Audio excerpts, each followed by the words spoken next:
That's amazing. So now from LA, moving back to the Philippines, how do you get connected with Dave and Morisette, and then how do you end up working with them for the in August of last year, which then led up to working with on this EP?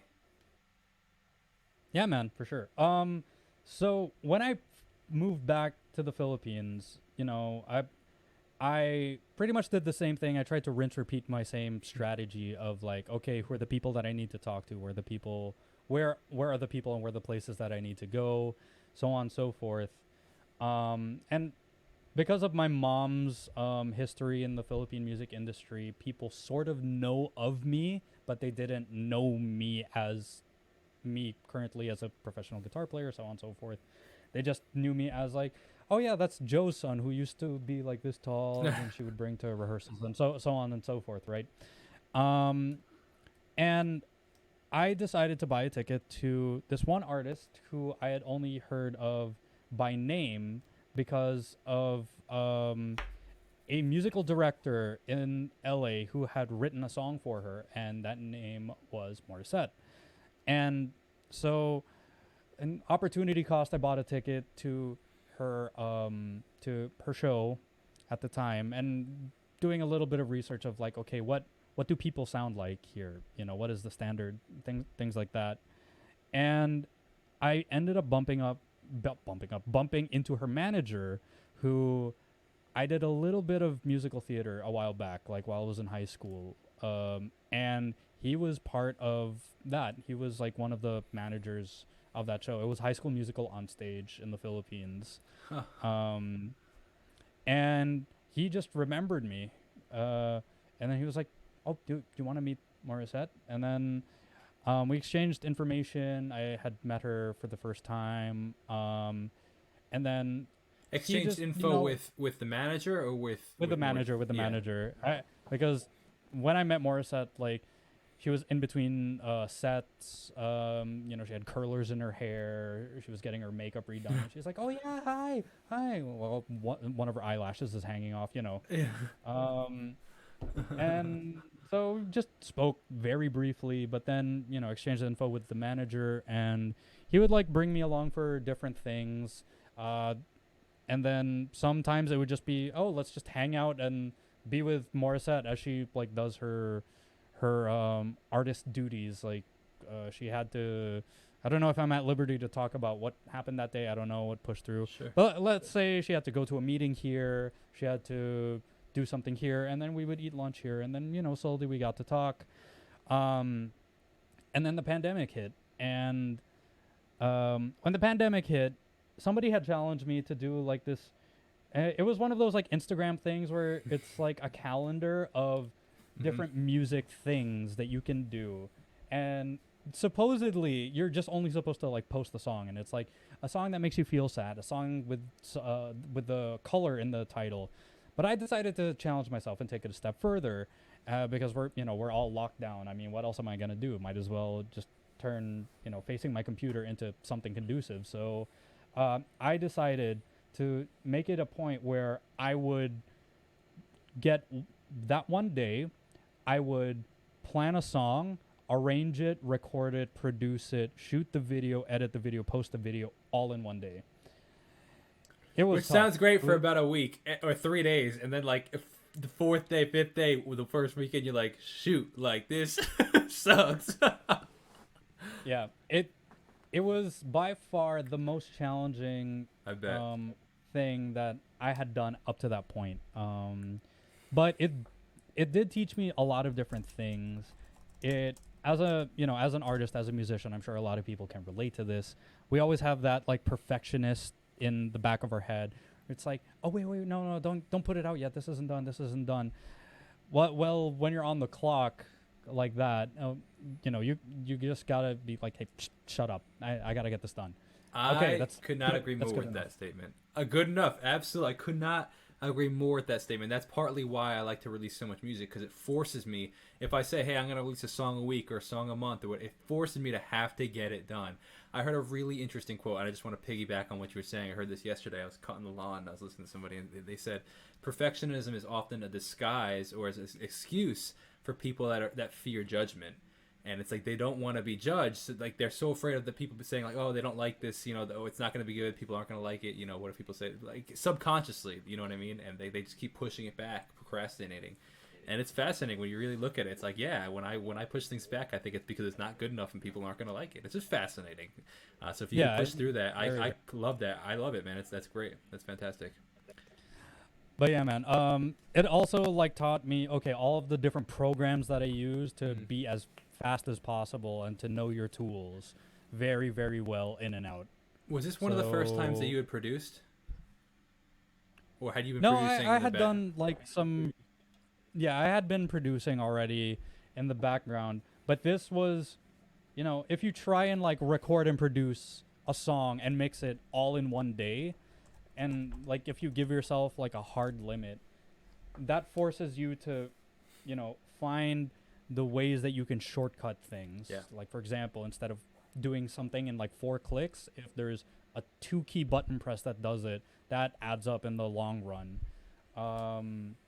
Or like the limitations of certain programs, like the limitations. I use Ableton and Studio One, but sometimes you're not afforded the luxury, and so you might just have to mix in only one DAW. But then you discover, oh wait, so if I do X, Y, Z, it ends up crashing.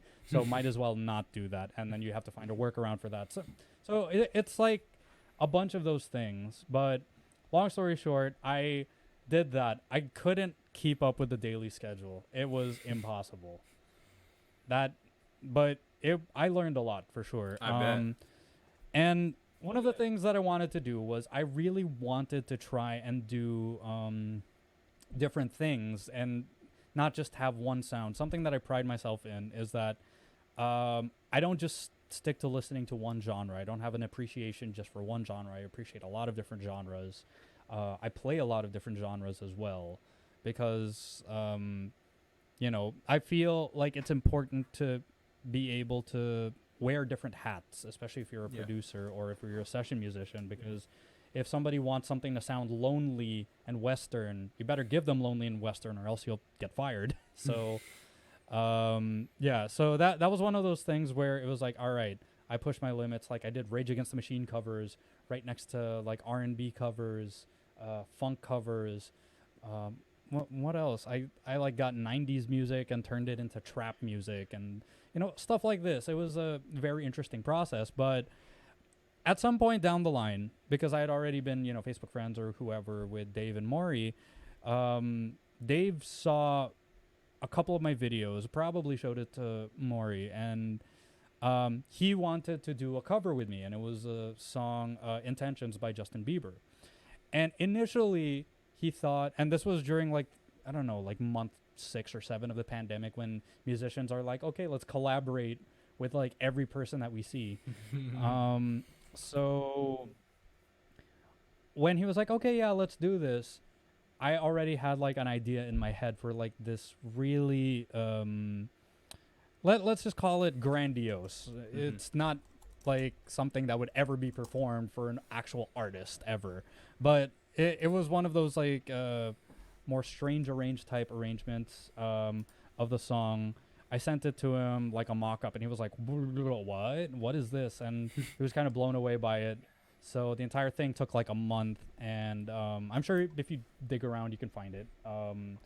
But yeah, that one was kind of like, okay, wow, this is interesting. I like working with Xergio. Fast forward, I get a call from like a couple people from Morisette Circle saying, hey, so Maury and Dave are shopping around for music producers, and they decided to throw your name in. And we're going to, we want you to see what you can come up with this demo at the end of the week. And I was like, what? Well, I've done this already, so this should be quite fun. Isn't it funny how things work out? So you you start with you start with the covers that you're doing once a day, and it's just so you could like see the thread coming out, and I think that's why it's so important for musicians to post, just post. You never know who's gonna see it. Had you not done that, had you not posted, there's a very good chance that Dave would have never seen any of your work, and you probably would have not have had this opportunity. So it's like, just post, even if it's like you said, the perfectionism of if it's not even that great. For all you know, Dave didn't see the one that wasn't that great. He saw that one that was great. You just never know, So you just keep posting, man. I love that. So you throw your hat in the ring. You start producing, or you try it for the demo. Yeah. Well, just jumping off. A funny thing that always ends up happening is that the one that you're like, yeah, this is my shit. Oh, oops, sorry. Yeah, this is the one that I'm really good with. Like 5 people like it. Exactly. Yeah, and then like the one where it's like, I guess, all right, so this is me. This is what I'm doing. Yeah, sure, whatever. That's the one that like goes viral. In comparison, that's the one that people pick you up for. So you just never know. But going back, so that demo, because I heard the name, Dave and Morisette, like obviously it perked up. I perked up and I was like, I got to make this good. So over those 7 days, I pretty much woke up, produced, ate, slept, repeat for an entire week. I really wanted to, bust out all the stops and kind of get, try and make something out of the demo. And the initial demo for Love You Still was literally just Dave playing the guitar and Maury singing on, really, really rough, just something rough, Yeah, like a voice memo kind of thing. Yeah, something similar to that. And then I'll do my usual thing, which would be, I'll stick it into Ableton. I'll like force it into the tempo grid. I'll put in my markers of like, okay, this is probably the verse. That's another thing too, is that they gave me nothing, no information on like, yeah, this is the verse, this is the chorus, blah, blah, blah, blah, blah. All that they said was, we want it to sound top 40s modern, which is pretty up my alley, but that was all the information that they gave me.